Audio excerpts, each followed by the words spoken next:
라크로스 새수막교회 성도 여러분 안녕하세요. 2021년 4월 25일 주일 메시지를 전해드리겠습니다. 지난 금요일에는 그 비로구아에 사신다는 그 이탈리 사람 레오 지온토리 성도님께서 우리 교회 기도 모임이 언제 있는가 연락이 왔었습니다. 아마도 오래전에 그 라크로스 새수막 교회를 다니셨던 것 같은데 이 성도님을 혹시 아시는 분 저에게 연락 주시면 감사드리겠습니다. 마가복음 지금 2부가 시작되고 있는데 마가복음 2부에서는 본격적인 그 십자가의 말씀과 제자도에 대한 가르침을 주고 있습니다. 마가복음 2부 말씀을 통해서 우리의 믿음이 한 단계 더욱 성장할 수 있기를 간절히 기도드립니다. 아멘. 지난주 말씀을 기억해 보면 그 서기관들은 그 엘리야가 먼저 와야 한다 이렇게 말을 했습니다. 그런데 그들이 놓친 것은 정말 그 고난받는 메시아 또 고난받는 선지자 고난받는 그 엘리야를 몰랐다는 사실입니다. 그러나 성경은 고난이 없는 영광의 길은 가르치고 있지 않습니다. 한 알의 밀이 땅에 떨어져서 죽을 때 많은 열매를 맺습니다. 이 자명한 진리를 외면하고 우리가 열매를 맺고자 한다면 그 열매는 껍데기가 될 것입니다. 이번 주간도 우리가 힘차게 주님의 고난에 동참하여 많은 열매를 맺는 한 주간이 되시기를 간절히 기도드립니다. 아멘. 예, 오늘 읽을 성경 본문 말씀은 마가복음 9장 14절에서 18절입니다. 제가 읽겠습니다. 저희가 이에 제자들에게 와서 보니 큰 무리가 둘렀고 서기관들이 더불어 변론하더니 온 무리가 곧 예수를 보고 심히 놀라며 달려와 문안하거늘 예수께서 물으시되 너희가 무엇을 저희와 변론하느냐? 무리 중에 하나가 대답하되 선생님 벙어리 귀신 들린 내 아들을 선생님께 데려왔나이다. 귀신이 어디서든지 저를 잡으면 거꾸러져 거품을 흘리며 이를 갈며 그리고 파리하여 가는지라 내가 선생의 제자들에게 내어 쫓아달라 하였으나 저희가 능히 하지 못하더이다. 아멘. 다 함께 기도드리겠습니다. 하나님 아버지, 오늘도 주님의 보호하심 속에서 건강하게 지내게 하심을 감사를 드립니다. 코로나 백신을 통해서 집단 면역이 속히 이루어져서 주님께 모두 모여서 한 입술로 주님을 찬양하고 기도하고 주님의 말씀을 듣게 하시며 말씀에 순종하는 거룩한 삶을 통해서 어려운 이웃을 돌아보게 하여 주시옵소서. 이 시간에도 생명의 말씀을 주시고 저희의 믿음이 좌로나 우로나 치우치지 않도록 도와 주시옵소서. 감사드리며 예수님의 이름으로 기도드립니다. 아멘. 예, 15세기, 16세기 그 르네상스 시대의 그 3대 화가 중에 그 한 명인 그 라파엘로가 그린 그 변화산상의 그 예수님의 그 그림을 보면 그 헬몬산 위에서의 그 예수님과 모세와 엘리야와 그 세 명의 제자들의 그 모습이 나오고 산 밑에서는 그 벙어리 귀신 들린 아들을 살려내려는 많은 무리들이 나옵니다. 즉, 산 위에서의 영광스러운 모습과 산 밑에서의 처참한 현실을 대조하며 그린 것입니다. 우리는 하나님을 만나기 위해서 산에 올라가는 그 신령한 체험이 필요합니다. 영적 체험이 정말 필요한 것입니다. 그리고 그 신령한 그 영적 체험 후에는 산에서 내려와야 합니다.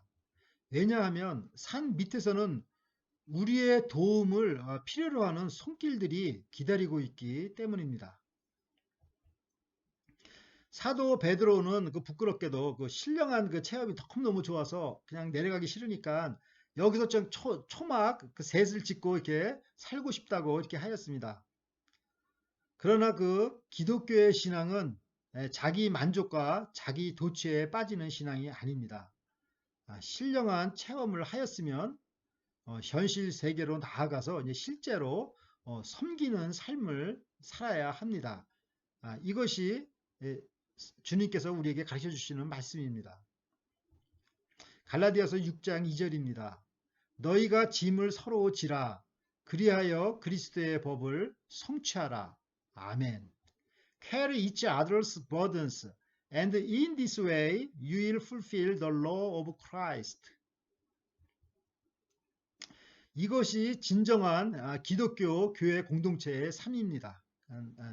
남의 짐을 그냥 그냥 뭐 어떻게 되거나 그냥 상관하지 않고 이렇게 자기 일만 이렇게 한다면 이것은 서로 짐을 지는 것이 아니죠. 이것은 정말 기독교 교회 공동체의 참 모습이 아닌 것입니다. 예수님께서 세 명의 제자들과 함께 헬몬산에 내려오니 산 밑에서는 어떤 일이 벌어지고 있었습니까? 마가복음 9장 14절에서 16절을 보십시오. 저희가 이에 제자들에게 와서 보니 큰 무리가 둘렀고 서기관들이 더불어 변론하더니 온 무리가 곧 예수를 보고 심히 놀라며 달려와 문안하거늘 예수께서 물으시되 너희가 무엇을 저희와 변론하느냐. 예수님이 계시지 않는 동안 그 산 밑에 남아있던 그 9명의 제자들은 그 열심히 그 서기관들과 변론하고 있었습니다. 아마도 그 제자들이 그 벙어리 귀신을 쫓아내지 못한 것을 보고 서기관들로부터 집요하게 공격을 받았을 것이라 생각됩니다. 예전에는 이 제자들이 귀신을 쫓아내는 그 권능이 있었는데 지금은 아무런 능력이 나타나지 않았던 것입니다. 제자들의 그 무력감은 이루 말할 수 없었을 것입니다. 이것을 누구에게 하소연할 수 있겠습니까? 서기관들은 옆에서 킬킬거리며 비웃었을 것입니다. 그러나 이처럼 실패한 자리가 사실은 굉장히 중요한 것입니다. 많은 믿음의 조상들 또 선교사들 이런 분들이 하는 실패를 통해서 하나님의 크고 놀라운 기적을 경험하게 되는 것을 우리가 어떤 신앙 서적을 통해서 알 수가 있습니다. 이 실패한 자리가 왜 중요한 것이냐면 실패했을 때야말로 비로소 하나님을 그때 제대로 만날 수가 있기 때문입니다. 예수님의 진정한 제자로 다시 태어나기 때문입니다. 더 이상 자기 힘을 의지하는 것이 아니라 철저하게 하나님만을 의지하는 법을 배울 수 있기 때문입니다. 무능력한 9명의 제자들이 전전긍긍하고 있는 가운데 갑자기 서프라이즈 하시면서 예수님께서 등장하셨습니다. 무리들은 예수님의 광채가 나는 모습을 보고 깜짝 놀랐습니다. 모세가 시내산에서 하나님을 만났을 때 얼굴에 광채가 났듯이 예수님의 모습에서도 영광스러운 광채가 남아 있었던 것입니다. 예수님은 제자들에게 무슨 내용을 갖고 변론하는가 물으셨습니다. 그때 한 사람이 예수님께 무릎을 꿇고 말했습니다. 마가복음 9장 17절에서 18절을 보십시오. 무리 중에 하나가 대답하되 선생님, 벙어리 귀신 들린 내 아들을 선생님께 데려왔나이다. 귀신이 어디서든지 저를 잡으면 거꾸러져 거품을 흘리며 이를 갈며 그리고 파리하여 가는지라 내가 선생의 제자들에게 내어 쫓아달라 하였으나 저희가 능히 하지 못하더이다. 그 내용은 제자들이 자기 아들의 병을 전혀 고치지 못하였다는 사실입니다. 그 아들은 벙어리 귀신이 들려 거품을 흘리며 이를 갈며 고꾸라지는 간질병이었습니다. 사탄은 이 간질병을 이용하여 하나님의 형상을 가진 인간을 조롱하고 있었던 것입니다. 사탄은 파괴자입니다. 요한복음 10장 10절 말씀입니다. 도적이 오는 것은 도적질하고 죽이고 멸망시키려는 것뿐이요 내가 온 것은 양으로 생명을 얻게 하고 더 풍성히 얻게 하려는 것이라. 이 벙어리 귀신이 들리면 그 증상은 말도 못하고 듣지도 못하고 몸은 뻣뻣하게 경직되어 입에 거품을 내며 이를 갈며 제 멋대로 뒹굽니다. 이것은 타락한 인간의 모습을 상징적으로 보여주고 있습니다. 그렇다고 간질병 환자들이 모두 타락한 인간이라는 것이 아닙니다. 다만 사탄이 이를 이용하는 것입니다. 아마 사도 바울의 몸에 있었던 그 사탄의 가시가 바로 이 간질병이었던 것 같습니다. 하나님께 찬송드릴 입이 닫히고 하나님의 말씀을 들을 귀가 닫히고 미친 사람처럼 통제가 안 되는 불순종의 사람의 모습을 그대로 보여주는 것입니다. 하나님께 불순종하는 사람은 마치 이와 같습니다. 그러므로 제자들이 해야 할 일은 이러한 사람들에게 복음을 전해서 하나님의 형상을 회복해 하는 일입니다. 산 밑에 남아있던 9명의 제자들도 이처럼 난감한 일을 겪기는 처음일 것입니다. 이것은 믿음이 준비되지 않은 제자들의 민낯을 제대로 보여주는 장면입니다. 그러므로 영적인 문제 해결은 인간적인 어떤 지식이나 능력을 총동원한다고 해결되는 것이 아니라 오직 선한 목자이신 예수님께 달려있는 것입니다. 아멘. 예수님께서는 예루살렘에서 십자가를 지시기 위해 막중한 사명감을 갖고 헬몬산에서 내려오셨습니다. 그런데 산 밑에는 벙어리 귀신 들린 사람이 뒹굴고 있었습니다. 이것이 현실입니다. 예수님은 갈 길이 바쁘다고 눈앞에 놓여있는 문제를 지나치지 않으십니다. 진정한 제자는 원대한 비전을 향해 나아가면서도 앞에 놓여있는 작은 고난들을 결코 지나쳐서는 되지 않습니다. 갈 길이 바쁜데 여기저기서 이렇게 도와달라고 요청을 하면 이거 마치 발목 잡는 느낌을 받을 수가 있습니다. 그러나 큰 비전을 가졌다면 정말 정말 아주 작은 그 소소한 정말 문제들까지도 잘 돌봐야 하는 것입니다. 저희 교회 우리 노 장로님께서는 그 교회 그 어려운 큰 일들을 정말 잘 이렇게 해결하시는 반면에 정말 가정에서는 정말 뒷마당의 그 잡초들을 이렇게 세세하게 이렇게 정리하시는 것을 이렇게 볼 수 있었습니다. 반면에 그 어느 사람은 그 가정에서 그 아내가 만든 그 김치 부침개가 그 맛이 이상하다고 그 화를 내는 사람도 있었습니다. 예, 화를 내지 않고 맛이 좀 특이하군. 뭐 이 정도로 충분할 것 같습니다.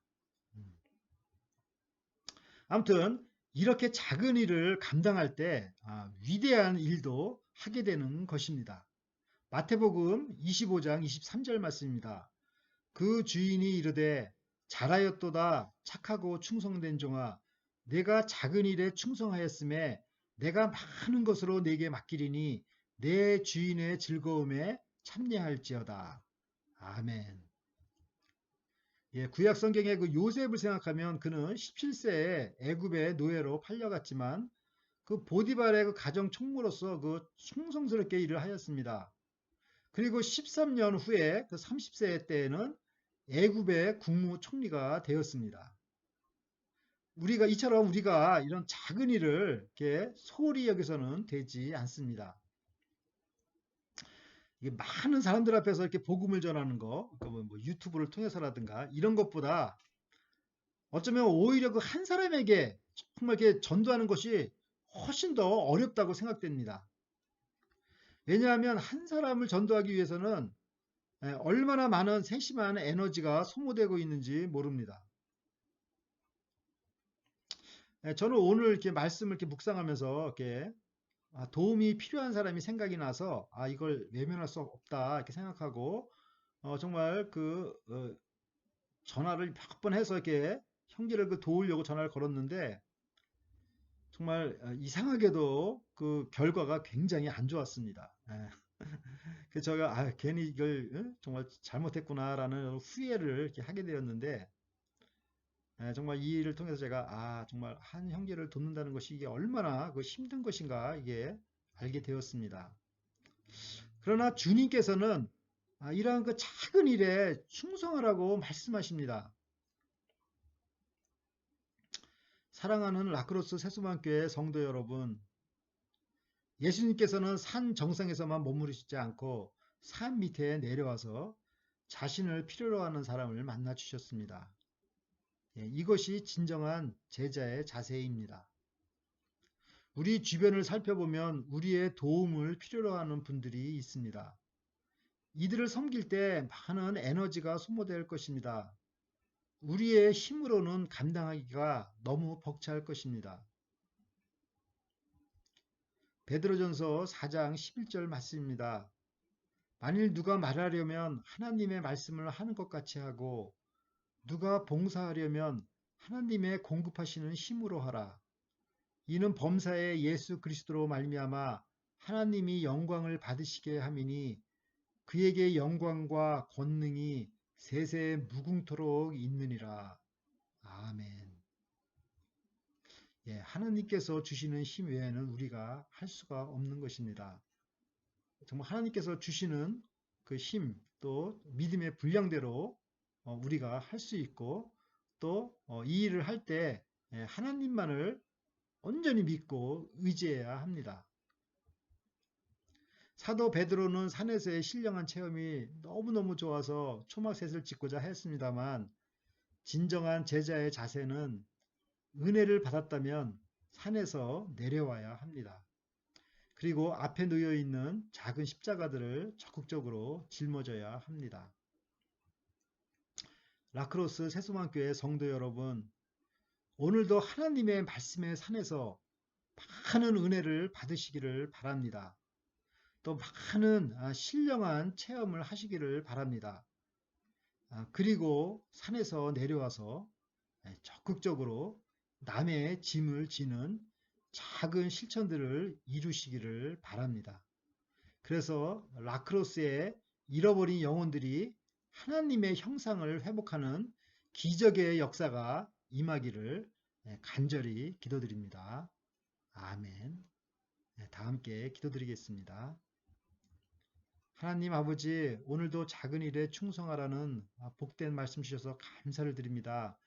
이 작은 일조차 감당하는 것이 쉽지 않음을 깨닫습니다. 주님, 불쌍히 여겨주시고 저에게 감당할 능력과 작은 일에 충성할 수 있도록 도와 주시옵소서. 큰 사명을 감당하겠다고 주장하기에 앞서 눈앞에 놓여있는 가장 작은 일에 최선을 다하도록 주님 도와 주시옵소서. 저희 성도님들 한 분 한 분 더욱 건강을 지켜주시고 활력을 주시고 또한 김목선 집사님의 암도 깨끗하게 치료하여 주시옵소서. 한국을 방문하는 양자노님 가족 위에도 함께하여 주시고 모든 방문 절차까지도 순적하게 이루어 주시고 또 양자노님의 어머님을 잘 보살필 수 있도록 도와주시옵소서. 바바라 자매가 속히 가정으로 돌아오도록 도와주시옵소서. 감사드리며 예수 그리스도의 이름으로 기도드립니다. 아멘.